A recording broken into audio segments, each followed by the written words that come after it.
जय हिंद दोस्तों। आज मैं बताएंगे सोशल साइंस का वीवीआई ऑब्जेक्टिव क्वेश्चन। वीवीआई आपको बिहार बोर्ड में पक्का ही से आने वाला है 5 से 10 प्रश्न। तो आपको वीडियो शुरू से लेकर लास्ट तक देखना है। चलिए स्टार्ट करते हैं बात नहीं बनाकर। क्या कहता है आर्थिक विकास तीसरा अर्थ क्या होता है, यानी आर्थिक विकास का तीसरा रूप क्या होता है, यानी तीसरा प्रकार के क्या हो सकता है। तो ये आपको तीसरा रूप देखिए, जैसे आपको पहला में आएगा क्या, कृषि। पहला में क्या आएगा, कृषि। पहले समझिए, कृषि आएगा पहला में। दूसरा में आइएगा तो उद्योग आएगा, जितना भी कंपनी है क्या हो, उद्योग। उद्योग। और तीसरा में क्या आ जाएगा, सेवा। सेवा कीजिएगा। ट्रिक समझिए, ट्रिक क्या है। पहले कोई भी खेती करेगा, खेती करके पैसा जितना होगा जो उद्योग लगाएगा, उद्योग लगा के जितना पैसा कमाएगा वो क्या करेगा, सेवा करेगा तीसरा रूप में। तो ये फर्स्ट सेकेंड और थर्ड। तो अब क्वेश्चन समझिए क्या कहता है, आर्थिक विकास का तीसरा क्षेत्र क्या है। तो तीसरा क्या है, सेवा क्षेत्र। क्या है, सेवा। तो सेवा क्षेत्र क्या हो गया, आंसर हो गया। चलिए आगे बढ़ जाते हैं। क्या कहता है, कौन सी सेवा गैर सरकारी है। तो मतलब सेवा है जो गैर सरकारी, यानी सरकारी के अंदर नहीं आना चाहिए। तो कौन है, यानी आपको सैन्य है, वित्त है, रेल है, लेकिन मॉल सेवा, यानी मॉल यानी किसी बाजार में बाजार कीजिएगा मार्केट में, उसे आपको सरकारी नहीं हो जाएगा, प्राइवेट ही रहेगा। चलिए आगे बढ़ जाते हैं। तो मॉल आपको आंसर हो जाएगा। आगे बढ़िए। निम्नलिखित में कौन बीमारू राज्य है, यानी सबसे ज़्यादा बीमार किस राज्य में होता है। तो सबसे ज़्यादा होता है बिहार में। किसमें, बिहार में। इतना आपको समझ आ गया होगा। चलिए नेक्स्ट बढ़ जाते हैं। अगला है, क्या कहता है, देखिए भारत अंतर्राष्ट्रीय स्तर पर विकास के क्षेत्र में महाशक्ति के रूप में उभरा है, यानी किस में ज़्यादा उभरा है। तो सॉफ्टवेयर में उभरा है। किसमें, सॉफ्टवेयर में। सॉफ्टवेयर में अभी ज़्यादा उभर रहा है बिहार। चलिए आगे बढ़ जाते हैं। अगला है नरेगा के अंतर्गत। क्या कहा, नरेगा के अंतर्गत ग्रामीण मजदूर को साल में कितना काम देने के, यानी एक साल में कितना दिन रोजगार देने की बात की गया है मनरेगा में। तो मनरेगा में एक साल में 100 दिन कम से कम काम इसको मिलना चाहिए मजदूरों को। चलिए आगे बढ़ जाते हैं। आगे प्रश्न क्या है आपको, निम्नलिखित में कौन बीमारू राज्य है। तो बीमारू राज्य कौन है, तो बिहार, मध्य प्रदेश, उड़ीसा, इनमें से सब है। क्या है, सब है। इनमें से क्या है, बीमारू राज्य है। चलिए आगे बढ़ जाते हैं। बीमारू राज्य नहीं है, तो इनमें से कौन बीमारू राज्य नहीं है। तो ये आपको कर्नाटक हो जाएगा। क्या हो जाएगा, कर्नाटक बीमारू राज्य नहीं है। अब बीमारू राज्य कौन है, तो बिहार है। इतना आपको समझ आ गया होगा। चलिए आगे बढ़ जाते हैं। किस क्षेत्र को द्वितीय क्षेत्र कहा जाता है। तो अभी हम बताएं आपको, देखिए उद्योग को द्वितीय कहा जाता है, कृषि को फर्स्ट कहा जाता है, और सेवा को तृतीय कहा जाता है। इतना आपको समझ आ गया होगा। यानी उद्योग लगाइएगा तो दूसरा में जाके कृषि पहला कीजिएगा, और सेवा तीसरा में आइएगा। चलिए आपको तो आंसर हो गया। द्वितीय में कौन हो जाएगा, तो आपको इसमें द्वितीय पूछा है, द्वितीय कौन हो जाएगा, उद्योग हो जाएगा। तो उद्योग इज द करेक्ट आंसर। चलिए आगे बढ़ जाते हैं। ऊर्जा के मुख्य स्रोत क्या है। तो ऊर्जा के मुख्य स्रोत इनमें से कोयला भी हो सकता है, पेट्रोलियम भी हो सकता है, विद्युत भी हो सकता है। इनमें से सभी हो जाएगा आंसर। चलिए नेक्स्ट बढ़ जाते हैं।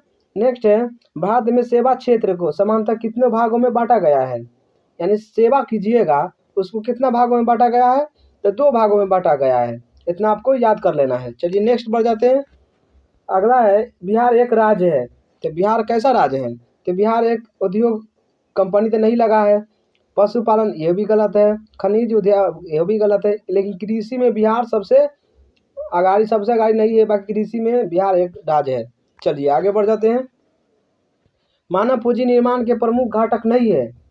तो मानव के पूंजी के लिए कौन प्रमुख घटक नहीं है। तो इनमें से आपको कोई नहीं आंसर होगा, यानी भोजन भी नहीं होगा, वस्त्र भी नहीं होगा, और शिक्षा भी नहीं होगा। इनमें से आपको D is the correct answer हो जाएगा। तो डी पर आपको टिक लगा देना है। चलिए आगे बढ़ जाते हैं। आर्थिक विकास का दूसरा क्षेत्र क्या होता है, यानी आर्थिक विकास कीजिएगा तो इसका दूसरा क्षेत्र क्या होता है। तो दूसरा में क्षेत्र होता है उद्योग क्षेत्र। क्या होता है, उद्योग।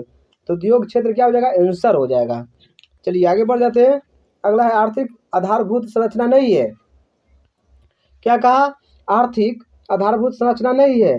तो आर्थिक आधारभूत संरचना नहीं है तो कौन हो जाएगा आपको, इसमें से शिक्षा हो जाएगा। क्या हो जाएगा, शिक्षा आंसर हो जाएगा। शिक्षा आधारभूत नहीं है। चलिए नेक्स्ट बढ़ जाते हैं। नेक्स्ट है, भारत का पहला टेलीविजन कहाँ केंद्र स्थापित हुआ था। तो भारत का पहला टेलीविजन स्थापन कहाँ हुआ था, तो ये आपको दिल्ली में हुआ था। कहाँ, दिल्ली में। तो Delhi is the correct answer. चलिए नेक्स्ट बढ़ जाते हैं। जनसंख्या का लगभग कृषि का पर हिस्सा है, यानी कहने का मतलब जनसंख्या का कितना परसेंट कृषि पर हिस्सा है, यानी जनसंख्या कितना है, 100 गाँव में कितना आदमी कृषि पर ढुला हुआ है, तो 87 कितना 87%, यानी 100 गाँव में 87 गो आदमी पक्का कृषि पर ढुला हुआ है, 87% हो जाएगा। चलिए नेक्स्ट बढ़ जाते हैं। हमारे देश में सर्व शिक्षा अभियान प्रारंभ हुआ था, यानी सबसे पहले कब आरंभ हुआ था शिक्षा का, तो 2001 में शिक्षा का स्टार्ट हुआ सर्व अभियान। चलिए नेक्स्ट बढ़ जाते हैं। हमारे देश का कौन सा शहर सूचना प्रौद्योगिक तथा सॉफ्टवेयर शक्ति का प्रतीक बन गया है, तो कौन सा क्षेत्र सबसे अच्छा सॉफ्टवेयर में शक्तिशाली बन गया है, तो ये आपको बन गया है कौन, बेंगलुरु। कौन, बेंगलुरु। बेंगलुरु सबसे बेस्ट है सॉफ्टवेयर बनाने में गाड़ी। चलिए आगे बढ़ जाते हैं। भारत को किस उद्योग क्षेत्रों में अधिक सफलता मिली है, यानी सबसे ज़्यादा किस सफलता में भारत को सबसे मिला है, तो कंप्यूटर के हार्डवेयर में, किसमें, कंप्यूटर में उद्योग में सबसे ज़्यादा आपको कंपनी को फायदा मिला है। चलिए आगे बढ़ जाते हैं। एक अर्थव्यवस्था के आधार पर निर्माण होता है, तो एक अर्थव्यवस्था के निर्माण पर क्या निर्माण होता है आधार पर, तो ये होता है आपको सेवा। क्या होता है, सेवा द्वारा। सेवा द्वारा आपको आंसर हो जाएगा। आगे बढ़ जाते हैं। भारत के परिवहन सेवाओं का कौन सबसे अधिक महत्वपूर्ण है, यानी कहने का मतलब भारत का सबसे परिवहन सेवाओं कौन सबसे अधिक है, तो कोई भी जान रहा है, रेलवे सबसे ज़्यादा अभी पॉपुलर है। चलिए आगे बढ़ जाते हैं। अगले है, सेवा क्षेत्र के विकास के लिए किसका विकास अधिक आवश्यक है, यानी सेवा क्षेत्र कीजिएगा तो सबसे ज़्यादा किसका आवश्यक है, तो ये मानवीय संसाधन का होना चाहिए, यानी मानव को पहला नंबर समान ढाना चाहिए, तब जाके कोई लोग सेवा करेगा। इतना आपको समझ आ गया होगा। चलिए आगे बढ़ जाते हैं। ग्रामीण सड़कों का निर्माण किस योजना के अंतर्गत किया जाता है, तो ग्रामीण इलाका को, जैसे गांव मोहल्ला में किसका, प्रधानमंत्री सड़क योजना के तहत काम किया जाता है, प्रधानमंत्री सड़क योजना के तहत, प्रधानमंत्री का। चलिए आगे बढ़ जाते हैं। अगला है, विकसित देशों को कार्यशील जनसंख्या का अधिकांश भाग करारत करता है, यानी विकसित देश रहता है तो सबसे ज़्यादा क्या कर सकता है, तो सबसे ज़्यादा सेवा करेगा सबको। क्या करेगा, सेवा। विकसित कृषि तो नहीं करेगा, न उद्योग लगाएगा, ये सब क्या करेगा, सेवा करेगा दूसरा को, क्या पैसा उसको पास जाते हैं। अगला क्वेश्चन है, आर्थिक विकास का तीसरा क्षेत्र क्या है, आर्थिक विकास का तीसरा क्षेत्र क्या है, तो तीसरा क्षेत्र कोई भी जानता है, पहला पर कृषि, दूसरा पर उद्योग और तीसरा पर सेवा। क्या है, सेवा। तो सेवा इज द करेक्ट आंसर होता है। देखिए, एक अर्थव्यवस्था के किस क्षेत्र को सेवा क्षेत्र कहा जाता है, तो सेवा क्षेत्र किसको कहते हैं। देखिए, पहला में तो प्राथमिक में आएगा कृषि, प्राथमिक में कौन आएगा, कृषि। समझिए कि वो करके कृषि, शुरू में कृषि, और द्वितीय में क्या होगा, उद्योग। क्या होगा, उद्योग, उद्योग हो जाएगा द्वितीय में, और तीसरा में क्या आ जाएगा, सेवा। सेवा करना ही तृतीय क्षेत्र कहलाता है, सेवा। तो आपको क्या बोला, सेवा क्षेत्र, सेवा क्षेत्र तृतीय में आएगा, कौन में, तृतीय में। आपको समझ आ गया होगा। चलिए नेक्स्ट बढ़ जाते हैं। अगला, सेवा क्षेत्र का निर्माण होता है, तो सेवा क्षेत्र का निर्माण किससे होता है, तो इसमें से आपको परिवहन के सेवाओं से, ये बात सही है, संचारों के द्वारा, ये भी बात सही है, वाणिज्य सेवाओं के द्वारा, इनमें सही है, इनमें से आपको सभी क्या हो जाएगा, सही हो जाएगा। चलिए नेक्स्ट बढ़ जाते हैं।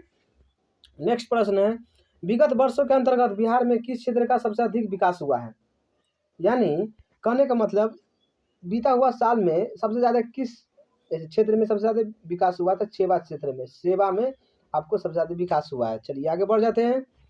निम्नलिखित में कौन संचार सेवाओं का अंग है, तो संचार सेवा का अंग कौन है, तो इसमें से आपको समाचार पत्र ए भी है, टेलीफोन ए भी है, टेलीविजन ए भी है, इनमें से सभी आपको क्या हो जाएगा, आंसर हो जाएगा, इनमें से सभी हो जाएगा।